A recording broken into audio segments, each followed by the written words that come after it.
දරුවෙක් බඩට ගන්න කලින් 100,000 වාරයක් හිතන්න. මොකද අන්තිමට තනි වෙන්නේ ඔයා. ඔය මුහුණු පොතේ හැලි ලියන කවුරුත් ඔයාගේ දරුවට තාත්තා වෙන්න නම දෙන්නේ නැහැ. ඒක හොඳට මතක තියාගන්න. මොකද මේ ලිංගික නිදහස වෙනුවෙන් මහා ලොකු කතාන්දර ලියනවනේ, හැලි ලියනවනේ. නමුත් අන්තිමට දරුවෙක් බඩට ආවහම ඔයා තනි වෙනවා. ඒ දරුවට තාත්තෙක් නැති වෙනවා. දැන් දරුවෙක් හැදෙන්න ඩිම්බ විතරක් මදිනේ. ශුක්‍රාණුත් ඕනේ.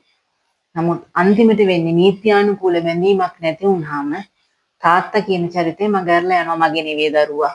ප්‍රසිද්ධ නඩුවකුත් තියෙන්නේ දන්නවනේ. මගේ නෙවෙයි දරුවා. ඔයා වෙන කාගෙන් හරි හදාගන්න ඇති. එහෙම තමයි කියන්නේ. ඉතින් අන්තිමට අර අසරණ දරුවට තාත්තෙක් නැති වෙනවා. ඊට පස්සේ නරක නාමය එන්නේ ඔයාට.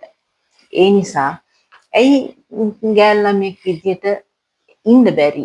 ඒ නියමිත වයසක් තියෙනවනේ විවාහ වෙන. නියමිත වයසදී විවාහ වෙලා ඒ විධිමත් විදියට ලිංගික ජීවිතය ගත කරනවා නම් මේ කිසි ප්‍රශ්නයක් නැහැ. ඔය අනාචාරයේ හැසිරෙන්න ගියාම තමයි ඔය අනාචාරයේ හැසිරීලා ඔය විධිමත් විදියට හැසිරීලා අර සමාජ අසම්මත විදියට හැසිරීලා අන්තිමට දරුවෙක් බඩට ආවහම ඒ දරුවට තාත්තෙක් නැතුව ඔයා තනි වෙනවා. ඉතින් ඒකයි මම කියන්නේ ගැහැල්ලමක් විදිහට ඉන්න ඕනි විදිහක් තියෙනවා. ඒ කියන්නේ කැහැණු ළමයා කියන ඒක රැකගෙන ඔයා නියමිත වයසදී විවාහ වෙලා ඔයා ඒ ජීවිතය ගත කරන්න. ඒකට තහනමක් නැහැනේ.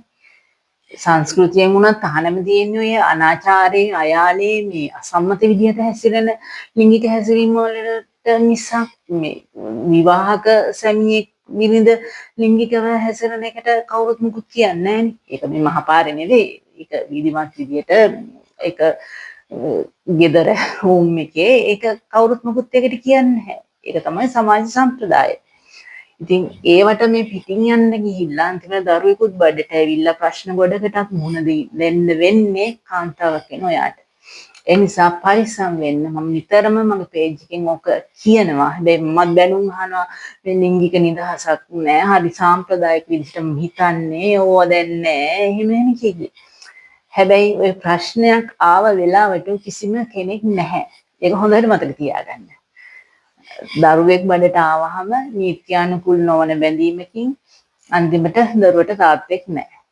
ඒක හොඳට මතක තියාගන්න තමන් පරිස්සම් වෙන්න තමන් දැනගන්න ඕනේ.